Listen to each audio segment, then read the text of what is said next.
There's a lot of jaw drop today. I think all of us, including myself, and definitely including Wall Street analysts who expected 7 billion in revenue for Q2, got 11 billion in revenue for Q2 expected from Nvidia guidance, are shocked by this performance. And I have to tip my hat to them. Again, that is very impressive. I was a doubter and I've been proved wrong. And I'm definitely willing to be proved wrong on certain things, but I'm not willing to be proved wrong yet on my concern around the recent performance in the market and my concern around the economy. I think we are being very much diluted by just a few stocks.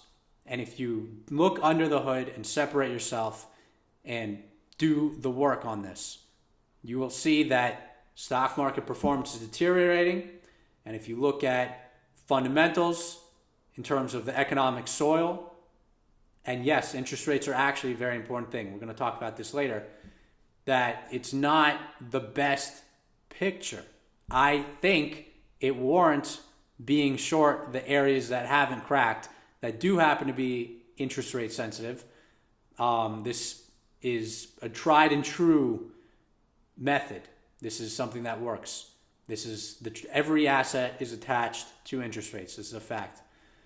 And I get it. There are times when stocks can keep going up when interest rates go up. But that is because growth rates are accelerating and interest rates are going up, reflecting a strong economy.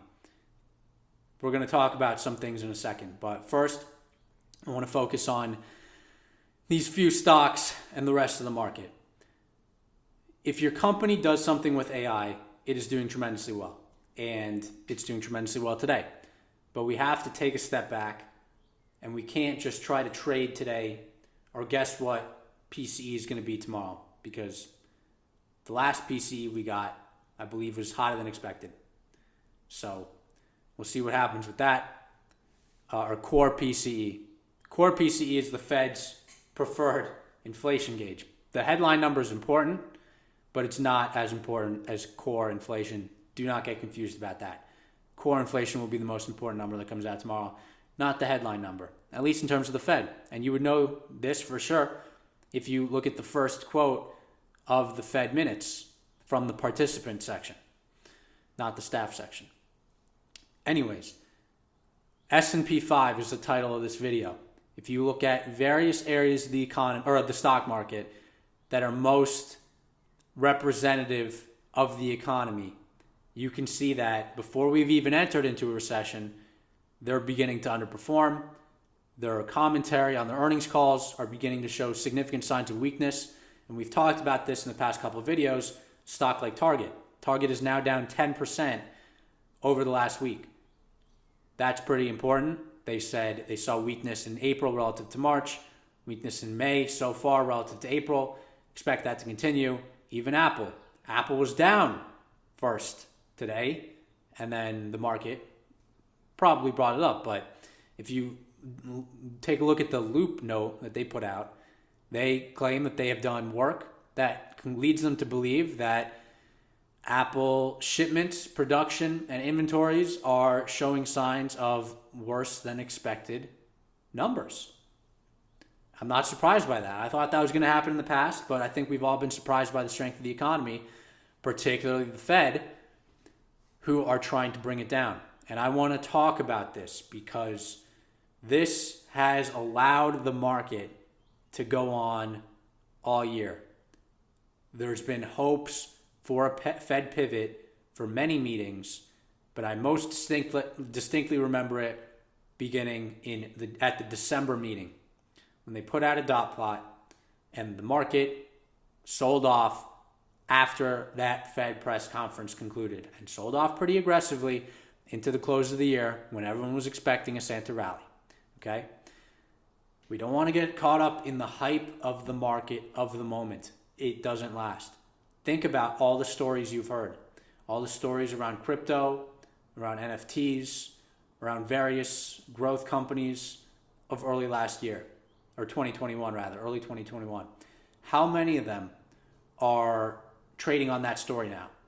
How many of them are at those kinds of valuations? And how many of them have pulled back in a very, very significant way. We can't get caught up in the heat of the moment. That we have to understand that. We have to focus on the bigger, more broad pictures, because while these things like Nvidia earnings can dictate a day, they can't dictate a long run move. They can't dictate the Fed. And interest rates, I'm telling you, are incredibly important. There is a very big thing occurring in this market. This is not simply some number we look at, okay? This is sovereign debt. The debt market, bonds, are actually bigger than the stock market. This is a very important notion. Bonds are the most important asset because when you buy stock, you take risk. For us young people, it might not be such a big deal to take risk. But the people who have the most money are older people. And when they're evaluating risk, why would they buy a stock that might go up 9% but could go down 20% when they can buy a bond that will make 7% no matter what? The equation works that way. It's an equation, technically. Interest rates matter, and they're moving higher here. So, very important notion that interest rates are moving in such an aggressive way. Now, maybe this move isn't called for. Entirely possible. A lot will depend on the PCE reading that we get tomorrow. And I want to stress that it's core inflation. This is the number that matters. You will hear Powell talk about core services ex housing. This is the number they say is not budging. Maybe it'll budge tomorrow. I don't know. But for reference, last time it came in better than expected. The time before that, it came in lower than expected by 0.1%, but then was revised higher back to its expected number, 4.7%. We started the year at 4.4%, was our first read received in the year. This is going to be an important number. It's important for the Fed. It's going to determine the forward path of rate hikes and just rates in general, where they cut. I think this is an important notion. We're seeing a big move in rates so far. It's these past couple of weeks. I will tell you my read on it is that the market is reacting to this. Stuff caught up in the story of AI, and I'm not trying to hate on AI. I actually have AI stocks myself, Palantir. I like that company. I like that stock. I think they're going to be very successful. And I think ChatGPT is going to be very successful. But, like I said, stories, they're like kind of like a mirage in a way. They're a mirage. If you don't know what a mirage is, look up the definition of a mirage. I think we just have to settle, see what happens tomorrow with PCE, realize that a lot of stocks are not doing so well. Costco, I don't know where it is at this very moment. I saw it report weaker than expected earnings. I saw it down. I saw Target down. I saw Foot Locker down 20%. I've seen what Nike's been doing the past couple weeks. Look at Disney. Disney's a staple. Okay, if you look at the market overall, it might become a little more clear to you that what's going on in the S&P 5 or 10 is a fear of missing out chase. The idea that these stocks only go up, and that's not true, because it might look like they only go up, but we have to realize that what we just experienced at the end of 2021 was the most stimulative environment ever seen in American history. We had the lowest interest rates ever seen in American history. We had the most government spending ever seen in American history. We had the most government stimulus ever seen in American history. We had the most stimulative Fed buying the most debt securities ever in American history. And now we're going into a recession where the Fed isn't cutting rates. They're not stimulating. That is atypical for a recession. Typically, there's a recession, stocks fall, the Fed cuts rates, and the Fed stimulates. That's not the case right now.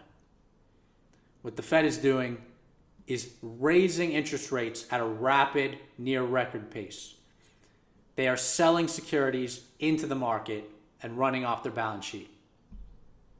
They're not providing liquidity to the markets. They're providing liquidity to banks that need it, but don't get those confused.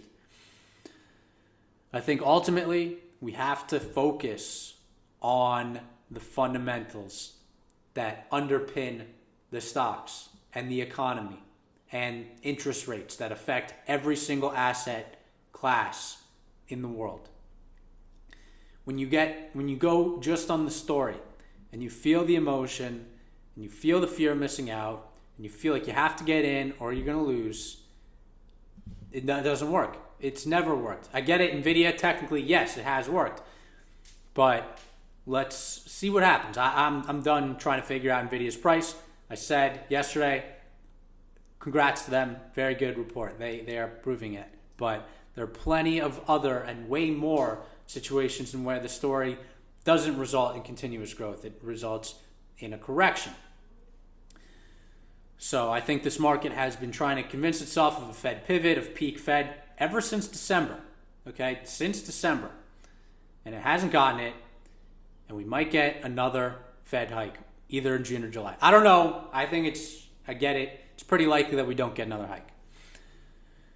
Either way, interest rates are high, earnings are falling, valuations are high, well above average. The economic situation is deteriorating. The S&P 500 and the market rally is getting more and more narrow by the day. 1/3 of NASDAQ stocks were in the green today. ARKK was in the red. You would not expect that on this AI hype day. It's really just a few stocks. So let's see how PCE comes in tomorrow. That will dictate a lot for us. That's what's going to dictate a lot for the Fed. And the Fed is important. We shouldn't just cast aside the Fed and just say, oh, it's going to be a pause or a pivot at every single meeting and then continue to push the stock market higher, even though we're not getting the pauses or the pivots. That's just my opinion. We'll see what happens. One more thing. I want to talk about oil. I think today's oil move, it might get people to question the idea behind investing in oil. Again, it's basically the opposite of what we're seeing in NVIDIA and Microsoft, etc. It's a emotional move, emotional feeling thing. When we look at the facts and the fundamentals of oil, we can see that in the United States, just yesterday, we got a 12 million barrel draw in oil storage. Additionally, we saw a 6 million barrel draw in gasoline.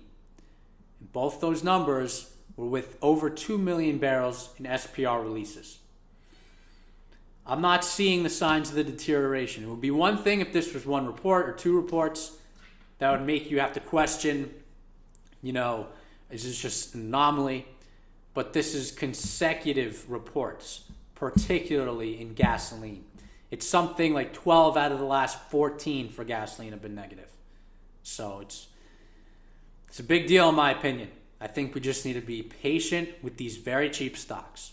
OPEC is talking about cuts again today, at least from Russia. And that seemed to be in the morning what was causing Russia or prices to come down. So that's today's video. Let's see what happens tomorrow. Until then, peace out.